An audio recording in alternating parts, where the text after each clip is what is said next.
and 2 chairs, no other props, no costumes, etc. The ironic thing about this particular scene, I simply remember back about a month ago when the 2 people who were in the scene, Brandon Kallembach and Collette Ondera, were working with one of our assistant coaches, Chris Miller.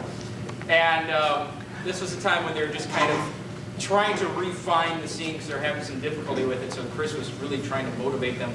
And Chris, after they performed, Chris comes up to Brandon, "Brandon, you're acting. You're not Jewish." Brandon is acting. Anyway. All right, we have the dramatic duet acting team of Brandon Kallembach, Sr. and Junior Collette Ondera.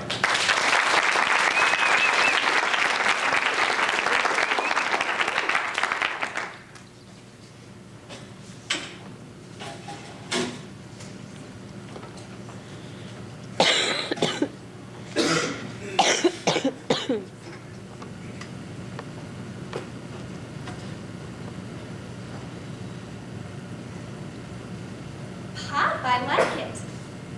Do you know anything about art? Well, do I have to know something about art to like it? If you knew something about art, you'd be able to appreciate the shadings, the nuances, all the really subtle reasons why this is lousy. You really like it? I said I did. Well, when I finish it, it's yours. But I hope you treat it better than some other things I've given you, like my name. Here we go.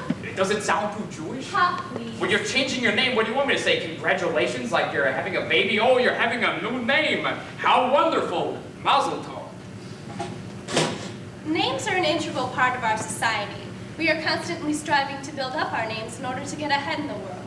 Unfortunately, there are those who are willing to taint the name of another in order to achieve their own success. The Value of Names by Jeffrey Sweet. Changing my name has nothing to do with it being too Jewish. Then what does it have to do with? You. Me. Me. I'm the to-do. I wish you'd understand. Understand? What's to understand? You're changing your name because it's my name. This makes me feel instantly terrific and wonderful. Look, every time I've ever done anything, they always put in that I'm your daughter. I mean, my name is not Norma Silverman. My name is Norma Silverman, Benny Silverman's daughter. So? There's a comparison implied there. Is she as good as... Aren't you? I don't think I should have to fight that. Fine. You want it, you got it. I was 15 years old when I found out what he'd been through. I was at the A&P looking at the magazine rack, and suddenly my father's face is grinning out at me from the cover of TV Guide. So I started reading this article about how all the young actors on the show revered him as a comic genius and so forth and so on. And then I came to this classic TV Guide transitional sentence. Something about, but Benny Silverman still has bitter memories of the days when his chief concern was not getting a laugh, but fighting for the right to practice his craft. This was followed by how he was named in front of the House Committee on Un-American Activities. Yes, I was subpoenaed to appear. I appeared. It had been by planning or oversight that no one had ever mentioned a word about this to me. It had nothing to do with you. You expected me never to find out? You were a kid. I had to go to the library, for God's sakes. I had to look up your name and read about you. And I found this picture, a photo of the labor players. The new labor players. And standing next to you is Leo Gresham. And your arm is around his shoulder. That was a fake arm. They touched that arm into the picture. I just don't see how he could do this to you. He was a friend of yours. He gave that appearance for a while. So what did he say? Look it up. The transcript's public. It's easy to find. I don't mean his testimony. Did he call you afterwards to try and explain? Not afterwards, before. Squealer's etiquette, like an arsonist calling up ahead of time. Hello, I'm gonna burn your house down. Only instead, hello, I'm gonna burn your career down. Did he give you any reasons? Everybody knew the reasons why. He had the prospect of directing his first big picture, and he didn't want this to blow it for him. I just shouldn't have had to find out this way. Find out? What did you find out that was so valuable, huh? That some son of a bitch, in order to save his own career, got together with some other sons of bitches and said he'd see me in the same room with bad people. And you didn't work for years after that?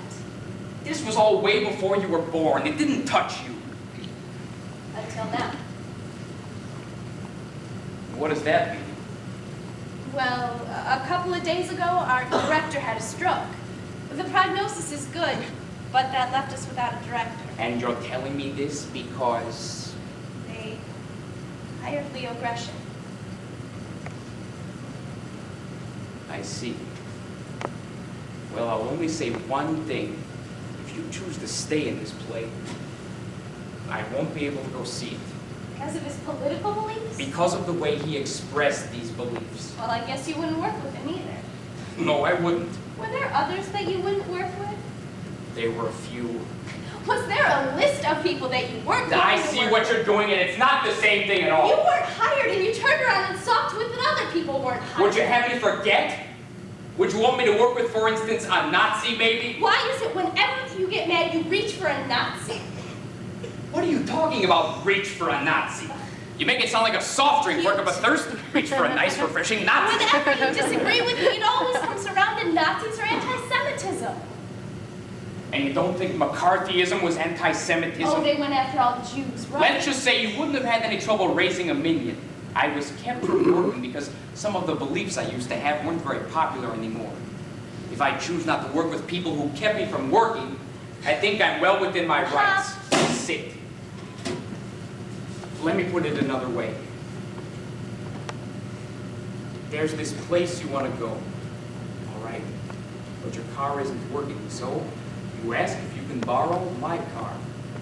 But I say, no, I'm sorry, I've made plans. I need it.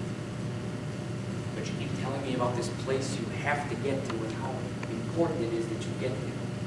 But I still refuse. And what do? You take it anyway. It's the same thing, the very same thing. Leo had some place to go, and the only vehicle he'd get his hands on was something that belonged to me. But Pop, we're not talking about him. No? Oh, I see. You're setting the agenda here. The topics of discussion. Sorry, Mr. Chairman. Mr. Silverman, you are not being cooperative. I will ask you one more time. Did you or did you not know that the American Committee for Spanish Freedom was a communist front organization? Pop, if you can't tell the difference between me and the The tone is very similar, believe me. You're misunderstanding. Leo Gresham did a terrible thing to you. But after all these years, to let it keep eating at you, to let it take over your life... You think something just happens and then that's it? That it's over with? I was an actor. And it's not like plumbing or making shoes or painting a picture. You've got to do it with other people. In the presence of other people. And if someone does something horrible to cut you off from those people, you're not an actor anymore. You're in exile. But doesn't what you're saying apply to me as well? Fine.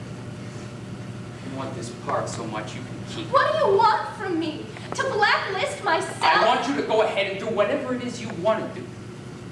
But spare me the hypocrisy of pretending that you give a damn about what I want.